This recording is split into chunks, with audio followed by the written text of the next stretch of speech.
मातंग युवक सूरज जाधव यांच्या मृत्यूची चौकशी करून आरोपीवर सदोष मनुष्यवधाचा गुन्हा दाखल करावा आणि आरोपींना तात्काळ अटक करावी या मागणीसाठी लाल सेनेच्या वतीनं आज परभणी शहरात नरबळी प्रतिशोध मोर्चा काढण्यात आला। गंगाखेड शहरातील युवक सूरज जाधव याचा 29 डिसेंबर 2024 रोजी परभणी गंगाखेड रोडवर ब्राह्मणगाव शिवारात अपघात झाला होता। झालेला अपघात हा अपघात नसून घातपात आहे आणि सूरज जाधव याचा खून झाला आहे असा आरोप मयत सूरज जाधव यांच्या नातेवाईकांनी केला होता। या संदर्भातील तक्रार परभणी ग्रामीण पोलीस स्टेशनमध्ये दिलेली होती। सूरज जाधव यांच्या मृत्यूची चौकशी करावी आणि संशयिताविरुद्ध खुनाचा गुन्हा दाखल करून त्यांना तत्काळ अटक करावी या मागणीसाठी लाल सेनेच्या वतीनं आज ज्ञानोपासक महाविद्यालय जिंतूर रोड परभणी येथून जिल्हाधिकारी कार्यालयावर मोर्चा काढण्यात आला। यावेळी मातंग समाज आणि लाल सेनेचे पदाधिकारी आणि कार्यकर्ते हजारोच्या संख्येने सहभागी झाले होते। परभणी नगर न्यूज साठी राजू कर्डिलसह देविदास खरात।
गर्मी पटकी परमा खरूस ताप खोकला दामा असे नाना रोग होण कैक मरती नारी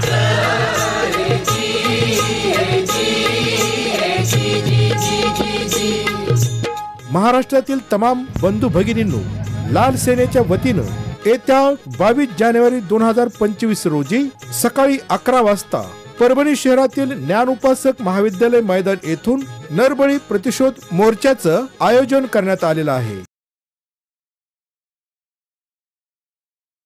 आज मातंग समाजाच्या सर्व संघटनांनी मिळून परभणी जिल्हाधिकारी कार्यालयावर नरबळी प्रतिशोध मोर्चा काढलेला आहे।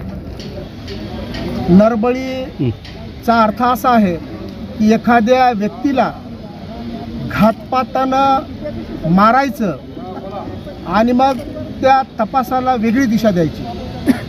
ही जी परंपरा आहे गेल्या अनेक वर्षापासून शेकडो वर्षापासून ही परंपरा सुरू आहे।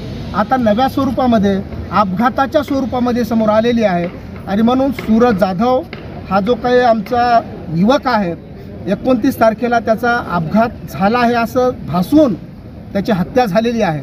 या हत्येमध्ये जे आरोपी सहभागी आहेत त्यांची नावं सूरजच्या आईनं ॲफिडेव्हिटद्वारे दिलेली आहेत आणि मग त्या सर्वांना आरोपी करावं, आरोपीच्या यादीमध्ये त्यांना घ्यावं आणि त्यांच्यावर गुन्हे दाखल करून या ठिकाणी तपास झाला पाहिजे आणि त्या खुनाचं कारण या ठिकाणी उलगडलं पाहिजे आणि जे कोणी सहभागी असतील ज्यांना त्यांच्यावर ज्यांचा आशीर्वाद आहे त्या सर्वांना गुन्हेगार केलं पाहिजे।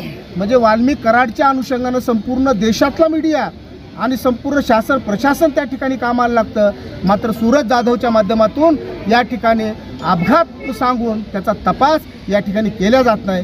कारण तो मांग आहे, म्हणजे मांगाच्या खुनामध्ये पोलिसांना अजिबात रस वाटत नाही, परंतु इतर जातीचा जर खून झाला तर पूर्ण शासन प्रशासन या ठिकाणी खडबडून जागं होतं आणि तो तपास केला जातो। आता जसं आमच्या नेटके दादाने सांगितलं की सैफ अली खानला जराशी इजा होते आणि 300 अधिकारी तपासायला लागतात, मात्र सूरज जाधवचं 29 तारखेला या ठिकाणी खून होऊन अजूनही त्याला आरोपी केले जात नाही, अजूनही त्या आरोपीवर गुन्हा दाखल होत नाही। हा संताप व्यक्त करण्यासाठी आज आम्ही नरबळी प्रतिशोध मोर्चा काढलेला आहे आणि या मोर्चाच्या माध्यमातून आज आम्ही जिल्हा प्रशासनाला निवेदन दिलेलं आहे। येत्या 2 दिवसामध्ये जर का आरोपींना अटक झाली नाही तर यापेक्षा उग्र आंदोलन महाराष्ट्रातील सर्व संघटना मिळून करतील असा इशारा आम्ही आजच्या या मोर्चाच्या माध्यमातून देत आहोत। आम्ही नाव सांगतो म्हणतोय, उद्या अपघात जरी झालेला असला अपघाताचाच पीएम येईल ना. आमचं म्हणणं आहे की हा जो काही अपघात आहे हा अपघात सुद्धा त्याच लोकांनी घडवलेला आहे ज्यांची आम्ही नावं घेतोय म्हणून. तुम्ही कसल्या पीएम रिपोर्टची वाट बघताय? तुम्ही पीएम रिपोर्टवर तुम्ही तपास करणार आहात का? तुम्ही आम्ही नावं सांगतोय, आम्ही ॲफिडेव्हिट देतोय, ह्या लोकांनी आमचा जीव घेतलेला आहे. असं असताना पीएमची वाट कशासाठी तुम्ही पाहताय? कारण तुम्ही पीएम रिपोर्टच्या नावाखाली तुम्ही आरोपीला पाठीशी घालत आहात असा आरोप आम्ही या निमित्ताने करत आहोत. पीएम रिपोर्ट आणखी आले नाहीत आणि आणखी त्यांना अटक केलेले नाही. असे कसे त्याचे पीएम रिपोर्ट येत नाहीत? आज 22 दिवस झाले आणि यायलाच पाहिजे. आणि पीएमच्या रिपोर्ट आले तरच अटक करणार आहेत. कारण त्यानं मला स्वतः सांगितलं की आई मारहाण केलेली आहे, चाकूचे वार, राड घातले. तर मला स्वतः बोलला, आईला नाही तर कोणाला सांगणार आहे तिथं ते. आणि आईला सांगून बी जर प्रशासन जर त्यांना अटक करत नाही, आणखी जर पीएम रिपोर्टची वाट पाहत आहे तर हे काय आहे पाठीमागे हात त्यांचा? माझ्या मुलाचे हत्येकरी गावात फिरतात, नावं देऊन मी जर प्रशासन जर त्यांना अटक करत नाहीये, त्यांना अटक केलंच पाहिजे.